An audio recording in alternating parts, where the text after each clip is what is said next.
Welcome back, my students, to a brand new episode of Comic Class. In today's lesson, guys, we're looking at Stan Lee's Ditko's The Amazing Spider-Man, issue 33, the final chapter. As the title suggests, this is the final part 3 of If This Be My Destiny story arc by Stan Lee and Steve Ditko. Their most crowning achievement, especially for Steve Ditko's part, his most known story that he illustrated and mostly wrote, I believe, by what the history shows. Not exactly how much each one contributed to this issue, but I do know that Steve Ditko had a huge part in making this the issue that it was, and why this concluding part was so big. So we're going to be looking at this final issue for this story arc, and it's not the end of the Stan Lee Steve Ditko run, but this is definitely the highest point in the run, and it's going to be really fun to go over with you guys today. So without further ado, let's jump right into today's story. Let's go. So this story basically starts off with Spider-Man / Peter Parker pinned under this giant machinery, and while he's pinned, he's basically shown to be thinking about Uncle Ben and Aunt May and how he's gonna fail Aunt May the same way he failed Uncle Ben. And as the water starts rising because of the cracks in the ceiling, Peter finds the inner strength to basically lift this giant machinery off him, one of his greatest feats of strength in the original Stan Lee and Steve Ditko run. One thing that makes this set of panels so interesting is that it set in motion this idea of using a giant moment and starting with tons of panels and getting less and less panels to get this giant splash page of this great grand moment. We saw a very similar thing done in Superman vs. Doomsday in the Death of Superman story arc in the 1990s. So this is definitely very influential, and it's definitely something that we should mention in the review. Now, Peter basically is limping, and he's trying to, he grabs the serum basically and tries to escape this area. Eventually, some of the ceiling collapses and a giant wave of water basically pushes Spider-Man towards the exit. Some of the henchmen of the Master Planner basically try taking the serum or try beating Spider-Man up. Spider-Man basically fights almost, exhausted completely of all of his strength. He's able to fight almost blind, it seems, not even paying attention to what he's doing. He's able to defeat all the different of the Master Planner's henchmen, and he basically escapes from that underwater base, or I think this is the higher portion. I don't think this is underwater anymore when he fights the henchmen of the Master Planner. He arrives with the serum to give to Dr. Kurt Connors. He also has Athena of Aunt May's blood to test if it's going to work or not on her, and it turns out that the serum actually works. So he goes off to give it to the doctor and the nurse after thanking Kurt Connors for helping him make the serum, basically.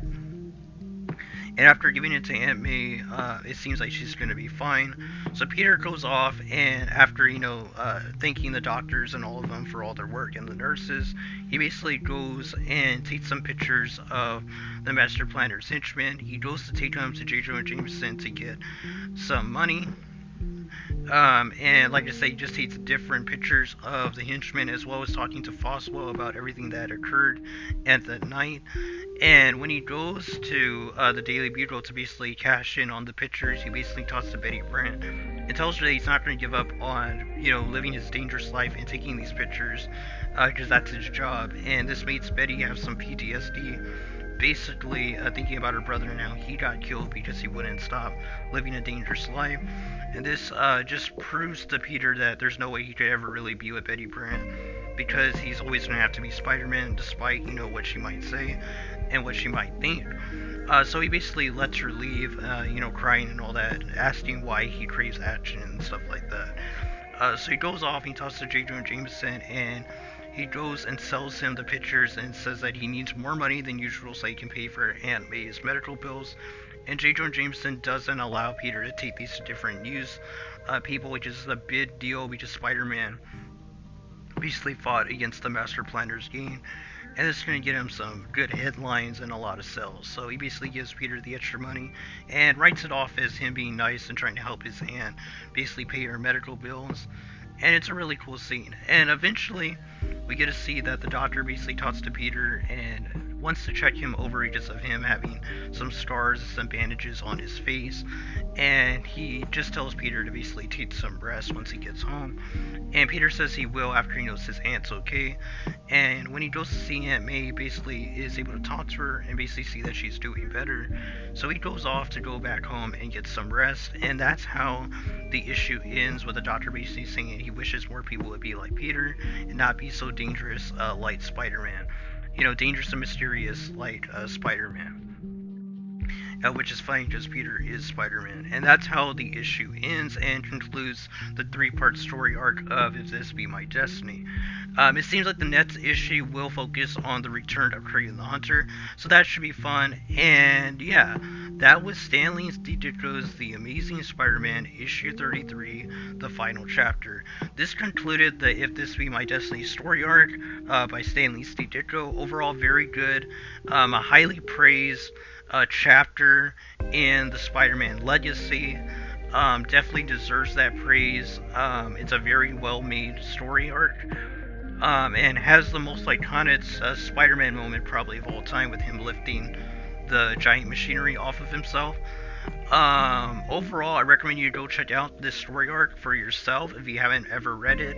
The entire Stan Lee Ditko run is just a classic, and every issue is just great.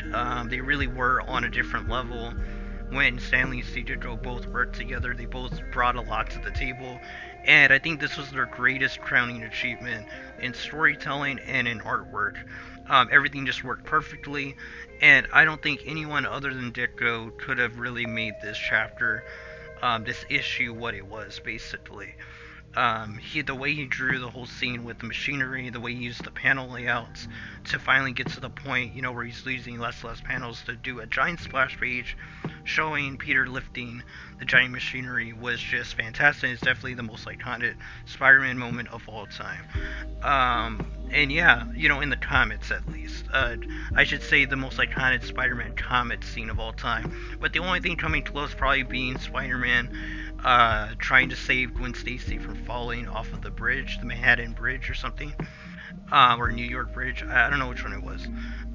That's the only other moment I can think of that's probably as iconic as this. But yeah, definitely for most fans, this is the most iconic scene in all of Spider-Man comic history. But that's gonna be all, guys. Until the next issue review, I hope you guys enjoyed the video. Be sure to like, comment, and subscribe for more of The Amazing Spider-Man. We are going to be probably going to the John Romita Sr.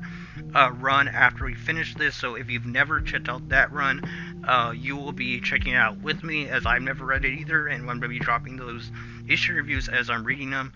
And yeah, we're almost done with the Stan Lee Ditko run. We have about 5 more videos left, I think, or 4 more videos left. And yeah, it's going to be awesome. But until next video, guys, God bless you. Until next lesson, keep on reading those comments.